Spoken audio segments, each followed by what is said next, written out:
اعوذ باللہ من الشیطان الرجیم بسم اللہ الرحمن الرحیم لا الہ الا اللہ محمد الرسول اللہ صلی اللہ علیہ وآلہ وصحابہ وبارک وسلم اللهم صل على سيدنا محمد النبي الأمي وعلى آله وصحابه وبارك وسلم استغفر الله الذي لا إله إلا هو الحي القيوم وأتوب إليه اما بعد تمام دوستوں کو السلام علیکم ورحمۃ اللہ وبرکاتہ۔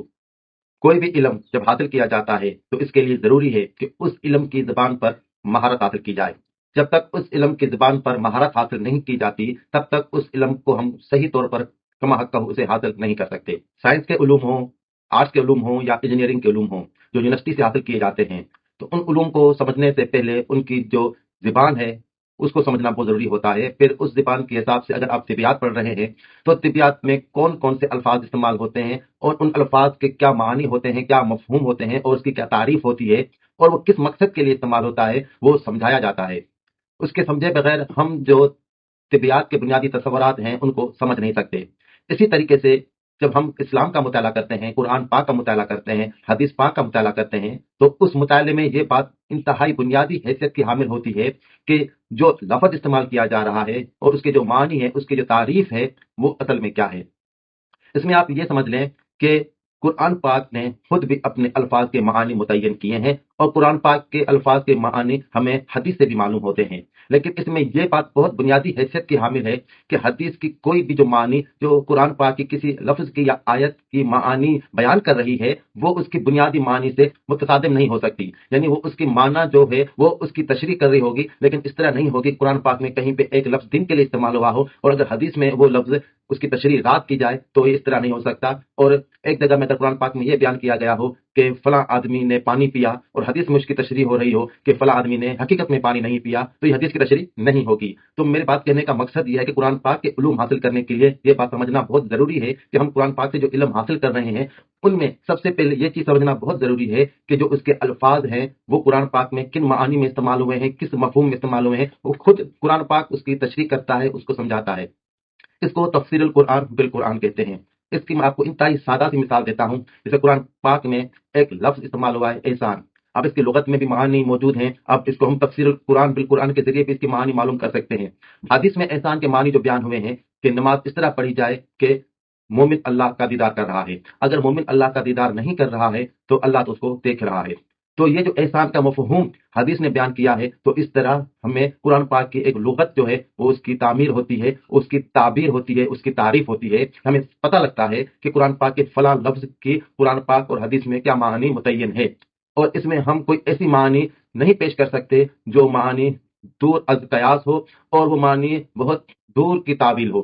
معنی وہی ہو سکتے ہیں جو معنی قرآن پاک میں بار بار اس معنی میں اس لفظ کو استعمال کیا گیا ہو۔ ان معانی سے جو تصورات بنتے ہیں اور تصورات سے نظریات بنتے ہیں اور نظریات سے ہماری زندگی کا جو ہے لائے عمل طے ہوتا ہے اور ہمیں پتہ چلتا ہے کہ ہمیں زندگی میں کیا کرنا ہے، کیونکہ پہلے حروف ہوتے ہیں، حروف سے الفاظ بنتے ہیں اور الفاظ سے ان کی تعریف سمجھ میں آتی ہے، تعریف سمجھنے کے بعد ان سے ایک تصورات بنتے ہیں اور ان تصورات سے ہم اپنے دینی جو تصورات ہیں وہ نظریات ہیں ان کی تعمیر کرتے ہیں۔ پھر ہمیں پتہ چلتا ہے کہ ہمیں بنیادی طور پر کس قسم کے نظریے کو اسلامی کہنا چاہیے اور کس قسم کے نظریے کو اسلامی نہیں کہنا چاہیے۔ اس میں ایک بات اور بھی عرض کی جاتی ہے کہ ہمارے ہاں جو مختلف فرقوں میں محاذ آرائی ہے اور ان کے درمیان جو مناظرے چل رہے ہیں ان کی جو بنیادی وجہ ہے وہ یہی ہے کہ جو مختلف الفاظ ہیں ان کی جو معنی ہے، ان کی جو تعریف ہے، ان کے جو تصورات ہیں وہ ہر ایک کے پاس الگ الگ ہیں۔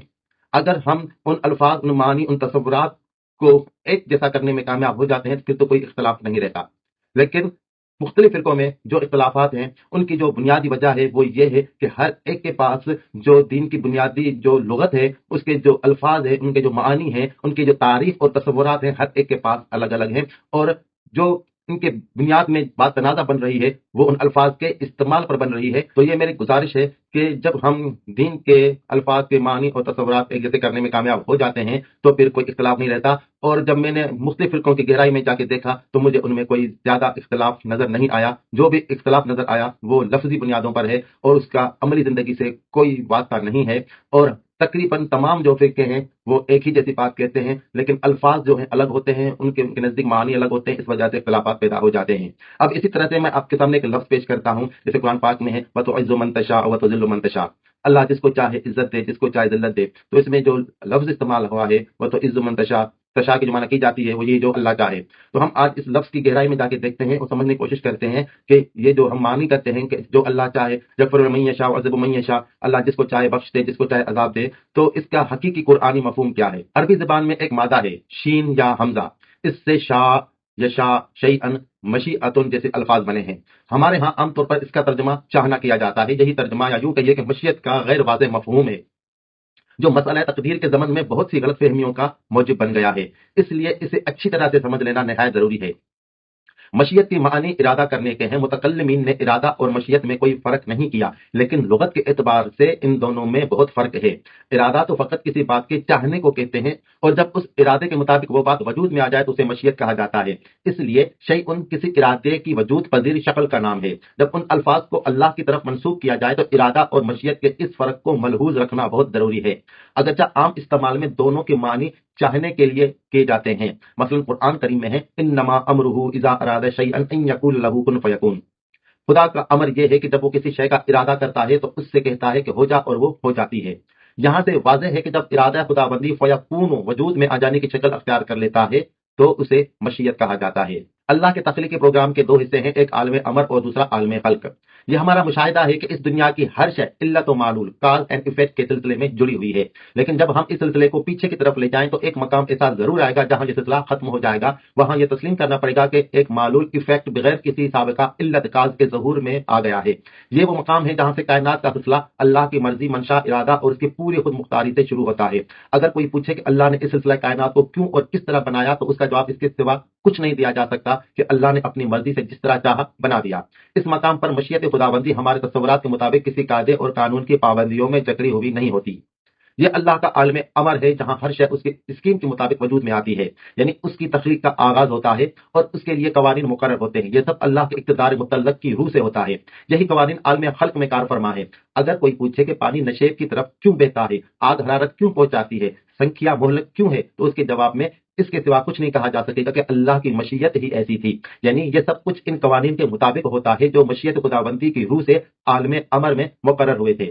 طبعی کائنات میں جو قوانین فطرت کار فرما ہے قرآنی نقطہ نگاہ سے وہ بھی قوانین مشیت ہیں، اور انسانی زندگی سے متعلق جو قوانین بذریعہ وہی عطا ہوئے ہیں انہیں بھی قوانین مشیت کہا جائے گا. یعنی یہ حقیقت کے انسانی جسم کی نشو و نما ان چیزوں سے ہوتی ہے جنہیں وہ کھاتا پیتا ہے، قانون مشیت ہے. اور یہ بات کہ انسانی ذات کی نشو و نما ان چیزوں سے ہوتی ہے جنہیں وہ دوسرے ضرورت مندوں کے لیے دے دیتا ہے، یہ بھی قانون مشیت ہے. ان تصریحات سے یہ واضح ہے کہ جہاں اللہ کے متعلق شاء یشاء جیسے الفاظ آئے ان کا ترجمہ یہ نہیں کرنا چاہیے کہ اللہ جو چاہتا ہے کرتا ہے. اس کا ترجمہ یوں ہونا چاہیے کہ یہ سب کچھ اللہ کے قانون مشیت کے مطابق ہوتا ہے. آپ دیکھیں گے کہ ترجمے کے اتنے سے فرق سے قرآن کریم کے وہ مقامات کس طرح واضح ہو جاتے ہیں جو پہلے ترجمے کی روح سے وجہ ہزار پریشانی بنے رہتے ہیں اور جنہیں سلجھانے کے لیے ہزار قسم کی فلسفیانہ موشگافیوں اور منطقیانہ نکات اور آفرینیوں سے کام لیا جاتا ہے. لیکن ان کے باوجود یہ مقامات سلجھنے کے بجائے اور الجھتے چلے جاتے ہیں. طبعی کائنات میں یہ قوانین علوم سائنس کی روح سے سمجھ میں آئیں گے اور انسانی دنیا میں قرآن کریم میں غور و تدبر سے. ان تمام باتوں کا مقصد یہ ہے کہ جب ہم کہتے ہیں کہ وَتُعِزُّ مَن تَشَاءُ وَتُذِلُّ مَن تَشَاءُ، تو اس کا مقصد یہ ہوتا ہے کہ جو عزت ملتی ہے، جو ذلت ملتی ہے، وہ اللہ تعالیٰ کے قوانین کے حساب سے ملتی ہے. جو با اخلاق با کردار ہوتا ہے، جو متقی ہوتا ہے، اسے عزت ملتی ہے. جو بد اخلاق بد کردار ہوتا ہے اسے دنیا میں کوئی عزت نہیں ملتی. یغفر لمن یشاء ویعذب من یشاء، مراد بھی یہی ہے کہ اللہ کی مغفرت انہی کے لیے ہے جو اللہ کا جو قانون ہے مغفرت کا اس پر عمل پیرا ہوتے ہیں. ویعذب من یشاء، مراد بھی یہی ہے کہ جو اللہ کے قوانین کے مطابق زندگی نہیں گزارتے ان کے لیے عذاب ہے. اللہ یہ کیوں چاہے گا کہ جو اللہ کے متقی پرہیزگار بندے مومنین ہیں ان کو عذاب دیا جائے؟ یا اللہ یہ کیوں چاہے گا کہ جو قاتل ہیں، جو گنہگار ہیں، جو ہر طرح کا انسانوں پر ظلم روا کیے ہوئے ہیں ان کی مغفرت کر دی جائے؟ تو یہ اللہ کے قانون کے حساب سے ہوگا کہ جو مغفرت ہوگی، جو عذاب ہوگا، جو اللہ نے قانون مشیت رکھا ہے اسی قانون مشیت کے حساب سے مغفرت بھی ہوگی اور عذاب بھی ہوگا. وآخر دعوانا ان الحمد للہ رب العالمین.